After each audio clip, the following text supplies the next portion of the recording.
Hello बच्चों, हमारा question है यदि बेलन का ज्यामितीय अक्ष विद्युत क्षेत्र के समानांतर है तो बेलन से निर्गत कुल फ्लक्स होगा।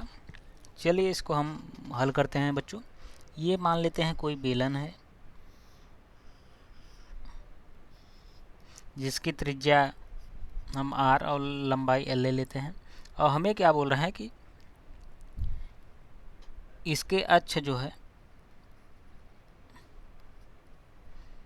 तो अगर हम बात करें इधर से, ये हमारी इलेक्ट्रिक लाइन ऑफ फोर्सेस है, इलेक्ट्रिक फील्ड है, तो इलेक्ट्रिक लाइन ऑफ फोर्सेस भी इधर की होंगे।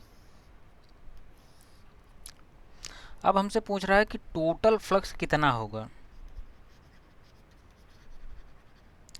टोटल फ्लक्स जो है ये बेलन से निर्गत टोटल फ्लक्स कितने होंगे। अगर हम सरफेस की बात करें तो बेलन में कितने सरफेस हमें दिख रहे हैं, 1 2 और ये 3 दिख रहा है। अगर हम बात यहाँ पर करें तो हमारा जो फ्लक्स होता है वो फ्लक्स होता क्या है। अगर हम फ्लक्स की बात करें E D A cos theta, और जो थीटा होता है वो ई और ए के बीच का एंगल होता है। तो अब हम देखें तो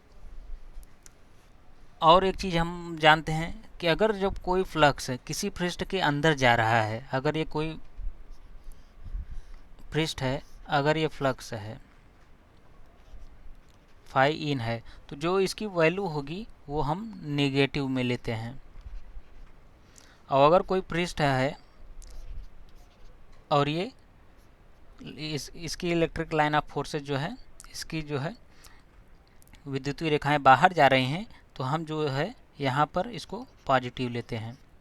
तो अगर बच्चे हम बात करें यहाँ पर, तो इसमें से जितने अगर हम देखें, अगर मान लीजिए लाइन ऑफ फोर्सेस गिने 1 2 3, तो अगर 3 इसके अंदर से जा रहे हैं तो वही 3 तो बाहर भी जाएंगे ना, यानी इसका जो वैल्यू होगा वो बराबर होगा और अपोजिट होगा, यानी मैग्नीट्यूड जो है, तो ये दोनों आपस में क्या करेंगे, कैंसिल आउट कर जाएंगे।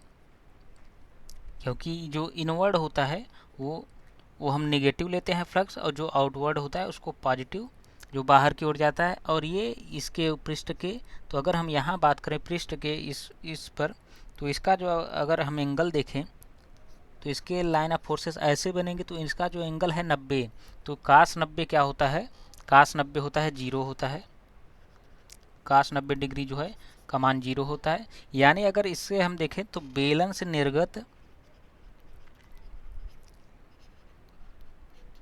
निर्गत कुल फ्लक्स जो है कितना होगा, ये हो जाएगा 0, क्योंकि ये दोनों, ये आएगी तो ये माइनस में आ जाएगा और ये प्लस, ये दोनों कैंसिल कर देगा और ये इधर 0 है ही।